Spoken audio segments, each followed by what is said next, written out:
여러분들 행복하십니까? 네. 어떻게 행복하세요? 네. 우리 본푸른 교회만 행복한 것 같습니다. 오늘 한국 사회를 보면 많은 사람들이 행복하지 않다고 이야기를 해요. 그럼 행복하지 않은 사람은 어떻게 하면 행복할 수 있을까요? 주님을 영접합니다. 주를 영접하면 행복하다. 아주 우리 고사님은 정답만 하시네. 행복하지 않다 하는 사람들이 많은데 그럼 어떻게 하면 행복할까? 말씀이 들어가는 거예요. 그러니까 처방전은 아주 권사님이 다 얘기했어요. 오늘 설교는 여기서 끝내야 돼요. 그러면은 너무 많이 남으니까 또 신뢰가 돼서 조금 더 하십시다. 사실은 과거보다는 오늘이 더 살기가 나아요. 진짜예요. 근데 왜 사람들이 행복과 불행의 차이를 그 사이에서 자꾸 불행 쪽을 자꾸 이야기할까? 그럼 어떻게 하면 불행이란 단어에서 행복이란 단어로 우리들의 생각과 마음과 언어를 바꿀 수 있을까? 많은 처방전이 있겠지만 가장 중요한 것은 하나님의 사건이 내 안에서 부응하면 행복하지 않을까? 저는 그렇게 한번 생각해 봅니다. 우리 자매님들은 어떻게 생각해요? 하나님의 사건. 하나님의 사건이 회복되지 않으면 어떻게 돼요? 돈을 벌어도 재미없어요. 능력이 많아도 재미없고요. 좋은 직장을 잡아도 좋은 남편 아내를 만나도 행복하지 않아요. 그러나 하나님의 사건이 내 안에서 부응하면 행복할 수밖에 없어요. 산업이 어려워도 집안에 소와 양이 없고 또 외양간에 그런 게 없고 또 밭에 소출이 없고 그래도 여호와 하나님만 있으면 행복한 거예요. 할렐루야. 사랑하는 여러분들, 지난 시간에는 사명에 대해서 이야기했어요. 사명이 있어야지만 행복해요. 우리가 무엇이 부응해야 되냐? 사명이 부응해야 돼요. 그러면 인생이 행복해요. 많은 사람들이 힘들게 살아가요. 그런데 어떻게 하면 힘들게 살아가는데 정말 웃으면서 감사하면서 행복하게 살 수 있을까? 방법은 하나밖에 없어요. 여호와의 사건이 내 안에 부응하면 내 마음이 편안하고 내 생각이 편안하고 언어가 복될 수밖에 없어요. 할렐루야. 오늘은 우리가 야곱을 통해서 한번 좀 도전을 받을까 합니다. 근데 야곱의 인생을 이렇게 우리가 발자취를 따라가다 보면 참 가슴 저미는 일들이 참 많아요. 그렇죠?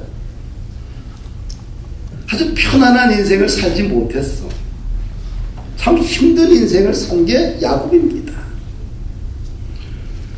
엄마의 품 안에서 아주 귀여움받으며 잘 자랐던 게 야곱이죠. 근데 형 에서와 이제 문제가 생겨요. 장자권의 문제가 생겨요. 정당한 방법으로 쟁취한 게 아니라 비열한 방법으로 장자권을 빼앗았어요. 속였어요. 그래서 형 에서의 분노를 사서 집에서 그 다음에 삼촌 나반의 집으로 쫓겨갑니다. 근데 금방 갔다가 돌아올 줄 알았어. 그런데 그 세월이 자그마치 20년이 넘어요.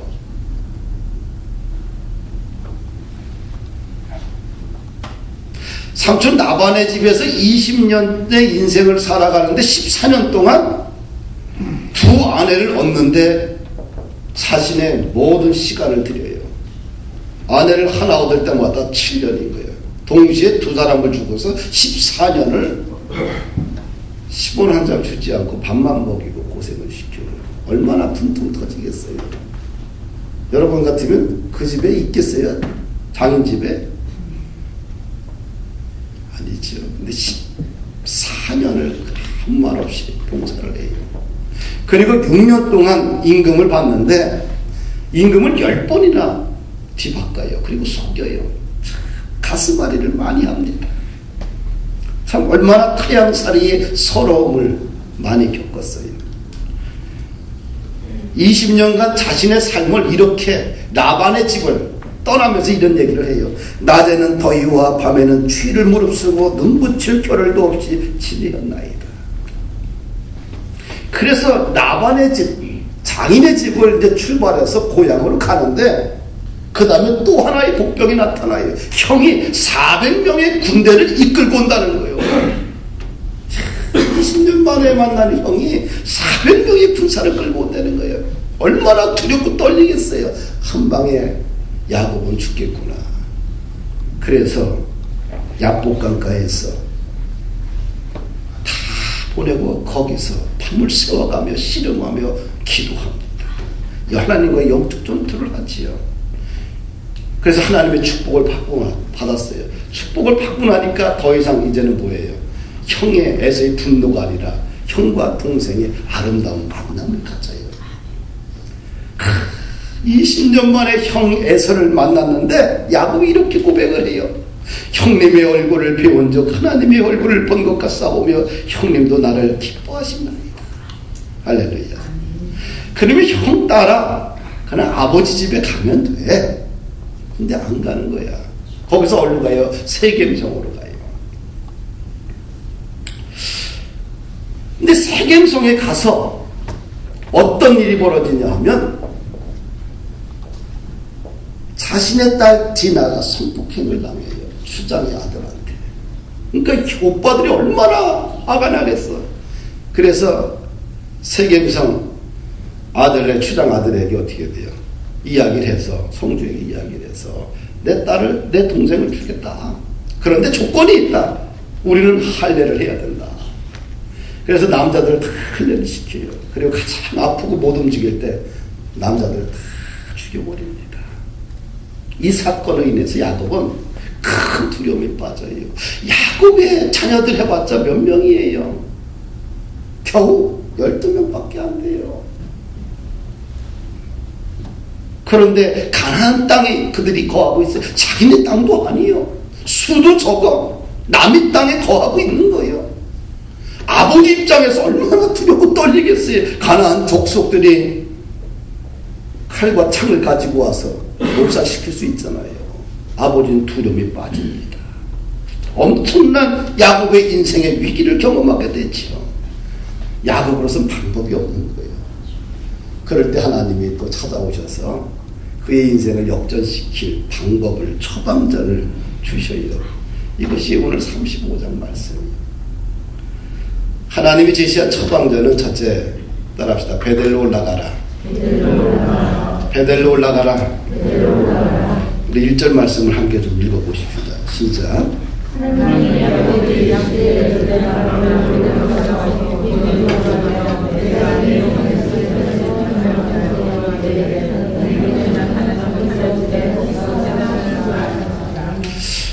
근데 야곱에게 나타나셔서, 두려움에 떨고 있는 야곱에게 나타나셔서 하나님이 하신 말씀은 베델로 올라가는 거예요. 거기서 거하라는 거예요. 베델은 야곱에게 어떤 장소입니까? 야곱이 추억 속에서 가장 아름다웠던 장소예요. 은혜의 장소였어요. 하나님을 만났던 장소였어요. 베델하게 되면 야곱의 인생에서 지울 수 없는 엄청난 영적 사건이 그의 인생 속에 묻어있는 거예요. 형을 피해서 지친 몸으로 라반의 집을, 삼촌의 집을 향하다가 피곤해서 돌을 베고 잠을 자는데 꿈속에 환상을 봐요. 천사들이 하늘과 땅으로 오락 사닥다리 오락 내려가는 거예요. 그때 하나님의 사자가 야곱에게 이런 얘기를 해요. 나는 여호와니 너희 조부 아브라함의 하나님이요 이삭의 하나님이라. 내가 누워있는 땅을 내가 너와 내 자손에게 주리니 내 자손이 땅의 티끌같이 되어 내가 서쪽과 동쪽과 북쪽과 남쪽으로 퍼져나갈 것이며 땅의 모든 족속이 너와 내 자손을 말미암아 복을 받으리라. 내가 너와 함께 있어 내가 어디로 가든지 너를 지키며 너를 이끌어 이 땅으로 돌아오게 할지라. 내가 내게 허락한 것을 다 이루기까지 너를 떠나지 아니하리라. 아멘. 자신의 인생의 길을 확고하게 인정하시고 인도하시는 하나님의 거룩한 섭리를 그가 경험을 했어요. 그래서 자신이 비고 잤던 돌베개를 세워놓고 기둥을 세워놓고 이것을 베델이라 하나님의 집이라 이렇게 이야기하고 그 앞에서 서원을 해요. 서원을 하는데 헌신의 약속을 하는데 나를 지켜서 평안히 아버지 집으로 돌아오게 하면 여호와께서 나의 하나님이 되실 것이고 내가 세운 이 기둥이 여호와의 전이 될 것이고 나에게 주신 모든 것의 11조를 하나님께 드리겠습니다. 이 야곱의 인생에는 이 베델은 지워지지 않는 아름다운 추억이죠. 두려움에 떨었던 야곱, 미래의 불확실한 야곱. 그런데 그에게 하나님이 나타나 갖고 내가 너와 함께 하겠다는 거예요. 지켜주겠다는 거예요. 너를 반드시 이 땅으로 고향 땅으로 돌아오게 하겠다는 거예요. 얼마나 기막힌 아름다운 믿음의 추억의 사건입니까? 그런데 가족의 위기를 경험하고 있는 이때에 느닷없이 하나님이 나타나서 베델로 올라가라는 거예요. 할렐루야. 베델은 뭡니까? 야곱의 인생 가운데 은혜의 자리 아니에요. 그렇죠? 은혜의 자리로 돌아가라는 거예요. 어떤 다른 처방전을 내놓은 것이 아니라 내가 너와 약속했던, 내가 너와 영적으로 만났던 그 시간 그 자리로 돌아가라는 거예요. 베델. 우리는 은혜의 자리로 돌아가야지만 부흥이 시작되는 거예요. 할렐루야. 바울은 디모데에게 이렇게 권면합니다. 네 속에 주신 은혜를 다시 불릴 듯 하게 하라. 네 속에 주신 은혜를 불같이 일어나게 하라는 거예요. 사랑하는 여러분들, 이런 일들이 일어나야 부흥되는 거예요. 아멘. 저도 인생에 기로에서 갈등할 때가 있었지요. 그때 뭐 했냐면 성경을 읽었었고 기도를 했습니다. 그때 주님을 만났는데 그때 기도 제목은 아주 간단했어요. 하나님, 많은 사람들이 기도하면 하나님을 만난다고 했는데 하나님, 나도 만나기를 원합니다. 그런 경험을 주시옵소서. 하나님, 신학의 길은 나에게 너무도 어색합니다. 내 길 같지 않습니다. 그리고 목회자가 되기에는 너무도 재능이 빈약합니다. 그 당시 나에게는 아주 절박했던 인생의 문제였어요. 근데 이 문제를 놓고 학교 기도탑에 올라가서 기도를 합니다. 많은 시간이 흘렀어요. 성경을 읽고 또 기도를 하고. 근데 성경을 읽다가 깨달음을 얻었습니다. 성경을 입으로 소리내어 읽는데 머릿속에서 또 가슴에서 아주 뜨거운 감동이 일어납니다. 갑자기 두 가지 모습이 생각이 되어져요. 하나의 모습은 양복을 입었는데 와이셔츠와 양복이 너무 작아서 어색하고 넥타이와 양복이 잘 어울리지 않는 모습이었고요. 다른 모습은 와이셔츠와 넥타이와 또 양복과 협대와 신발, 구두까지 너무 잘 어울리는 거예요. 그러면서 하나님이 나에게 이렇게 말씀하시는 것 같았어요. 너에게 잘 어울리지 않니? 너에게 잘 어울리지 않니? 나는 목회의 길이 또 신학의 길이 나에게 전혀 어울리지 않는다라고 늘 생각하고 내가 잘못된 곳에 와 있다고 생각을 하고 있었는데 하나님은 뜻밖의 너에게 잘 어울리지 않니? 그 마음을 주셔서 그때부터 가슴이 뜨거워지기 시작을 했습니다. 때로는 이제 나약해질 때가 있죠. 그리고 소심해질 때가 있어요. 그때마다 항상 그때를 기억을 해요. 사람들이 나를 어떻게 평가해도 하나님은 야 너에게 잘 맞는다, 잘 어울린다. 주님은 그렇게 평가했기 때문에 때로는 힘들고 때로는 소심해지고 때로는 길이 안 보일 때는 그때 나에게 찾아오셨던 하나님, 또 나에게 영적인 새로운 깨달음을 주셨던 그때를 돌아가서 다시 기억하고 마음을 붙들고 다시 일어나는 때가 참 많습니다. 사랑하는 여러분들, 삶이라는 게 이렇게 순탄하지는 않잖아요. 그렇죠? 어떻게 해야 될까요? 우리는 그럴 때 낙심하고 절망이란 용어, 두려움이란 용어, 이런 용어들이 우리의 어둠들이 우리의 삶을 다 지배하게 돼요. 그럴 때 일어날 수 있는 길은 오직 하나예요. 베델로 돌아가는 거예요. 은혜에 받았던 그 경험들, 또 하나님 나와 함께 하셨던 그 추억들, 그 기억들을, 그 기억의 장소를 가서 또 기억의 그 장소에 가서 다시 끄집어내고 다시 힘을 얻고 다시 도전을 받아야 돼요. 할렐루야. 그래야지만 인생의 부흥이 다시 시작이 됩니다. 두 번째 처방전은 하나님께 제단을 쌓으라고 그래요. 1절 하반절에 보면은 베델에 올라가서 무엇을 하라고 하느냐? 하나님께 거기서 제단을 쌓아라.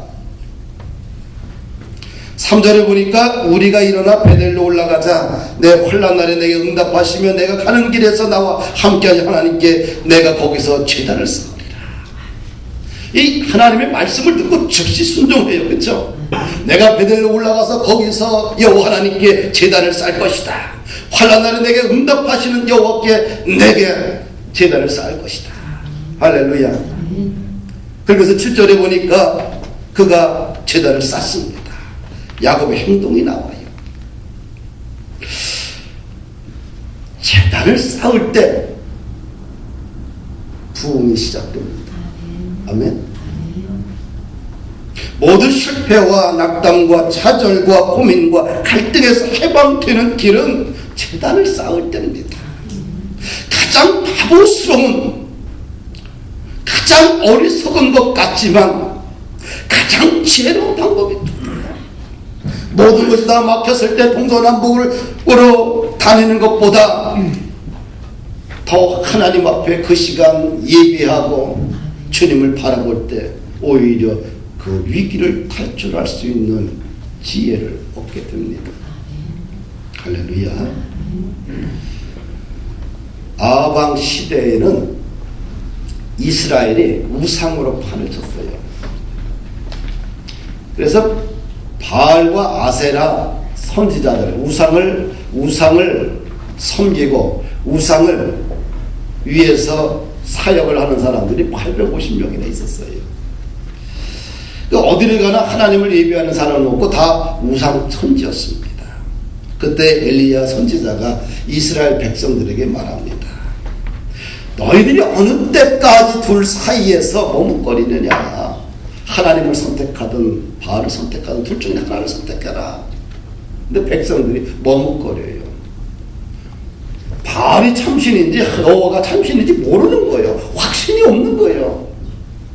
여러분들, 이 땅에 오늘도 주예절에 나와서 예배드리면서 우리가 외치는 주님이 참신인지 헷갈리는 사람 있어요?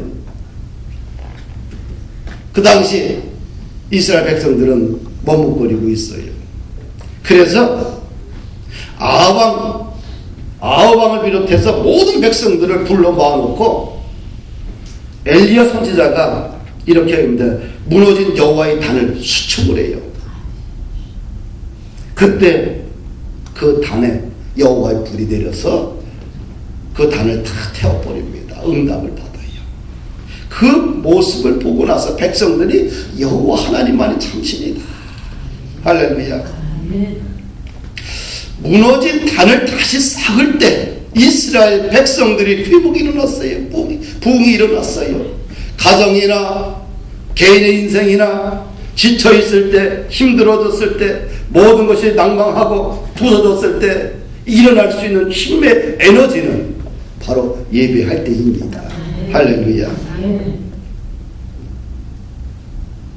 세 번째, 하나님이 제시한 방법은 뭐냐면 죄악을 제거하라. 따라합시다. 죄악을 제거하라. 죄악을 제거하라. 부흥이 일어나려면 부흥에 방해가 되는 죄악들을 다 제거해야 됩니다.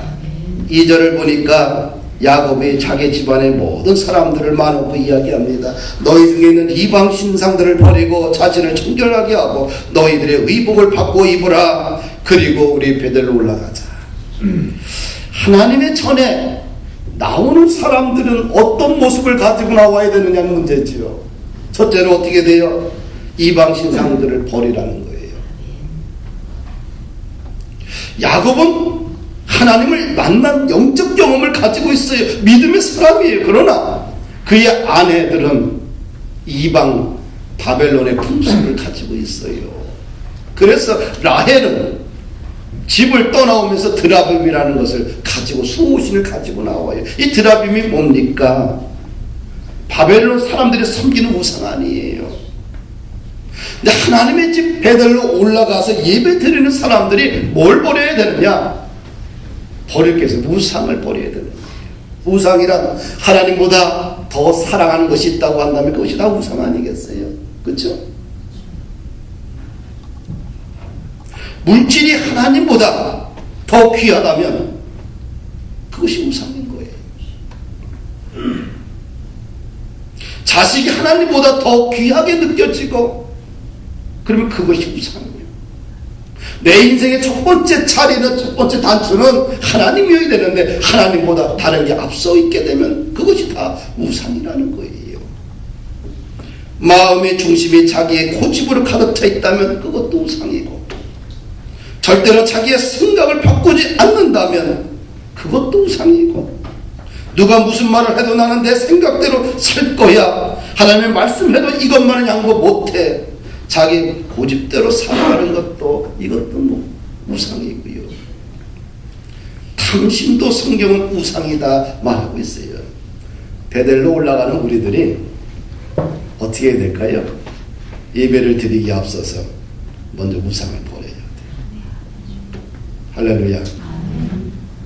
그래야 부흥이 일어나요. 둘째로 베델을 향하여 올라가는 사람들에게 자신을 정결케 하라고 합니다. 자신을 정결하게 하라. 무슨 의미입니까? 마음가짐을 새롭게 하라는 거죠. 예배에 올라가는데 자기 인생이 부흥하기 위해서는 마음을 어떻게 새롭게 가져야 돼. 그렇죠? 내가 이번에 이 예배를 통하여, 내가 이번에 이걸 기도를 통하여서 내 인생은 이렇게 바꿀 것이라는 뭔가 마음의 자세가 새로워져야죠. 할렐루야. 나는 반드시 복을 받을 거다. 할렐루야. 나는 반드시 하나님만 섬길 것이다. 마음에 정하고 살아야 돼요. 예배의 자리에 있지만 마음은 콩밭에 가 있으면 부흥할까요? 안 할까요? 부흥이 안 되는 거예요. 예배의 자리에 있으면 온 마음과 뜻을 다하여 주 하나님을 깊이 사랑하고 그분 앞에 내 마음과 전신을 다 드려야 돼. 그래야 진짜 부흥이 일어나는 거예요. 할렐루야. 모든 죄악은 다 마음으로부터 시작이 돼요. 그래서 들어가는 것이 사람을 더럽게 하는 것이 아니라 입에서 나오는 것이 사람을 더럽게. 입에서 나오는 건 어디서 나와요? 마음에서 나오는 거예요. 그래서 예수님이 말씀하기를 마음에서 나오는 것은 악한 생각, 살인, 간음, 음란, 도둑질, 거짓 증언, 비방, 이런 것들이 사람을 더럽게 한다는 거예요. 주의 전에 나오는 사람은 어떻게 해야 돼요? 마음을, 생각을 고쳐 먹어야 돼요. 할렐루야. 셋째로 가족들에게 말합니다. 옷을 바꿔 입어라. 그렇죠? 옷을 바꿔 입어라. 가족들에게 어떻게 돼요? 너희들이 일하는 그 복차림이 아니라 우리 베델로 올라가서 하나님 앞에 예배 드리는데 옷을 깨끗하게 바꿔 입어라. 첫째는 옷을 바꿔 입어야 돼. 할렐루야. 교회 나올 때는 어떻게 돼요? 문제가 있을 때는 옷을 바꿔 입고 나와야 돼요. 두 번째는 어떻게 바꿔 입어야 돼요? 옷을 바꿔 입는다는 것은 회개를 의미하는 거예요. 더러운 옷이 아니라 깨끗한 옷으로 바꿔 입는 거 아니겠어요? 그것은 왜 회개를 의미하는 거지요. 나나 여러분들 다 주인들이요. 주인들은 어떻게 돼요? 주인들 나가기 전에 회개를 해야 돼요. 회개를 해야지만 하나님의 은혜가 덧입혀지는 거예요. 할렐루야. 성전에서 두 사람이 기도를 합니다. 바리새인이 기도를 해요. 성전 앞에서 서서 큰 소리를 하늘을 바라보며 기도해요. 하나님, 나는 11조를 드리고요. 하나님, 나는 7일 중에 이틀을 금식기도 하고 율법대로 말씀대로 살아가고 있습니다. 당당하게 하나님을 향해서 외쳐요. 그런데 한 세리가 죄인이 들어와서 감히 하늘을 쳐다보지도 못하고 뒷자리 구석에서 머리를 땅에 숙이고 주여, 나는 죄인입니다. 나를 용서해 주시옵소서. 그 모습을 가지고 예수님이 이야기를 두 사람 중에 누구의 기도가 응답되었겠느냐. 할렐루야. 우리는 어떻게 나와야 돼요? 날마다 죄전 나올 때 옷을 갈아입어야 돼요. 아멘.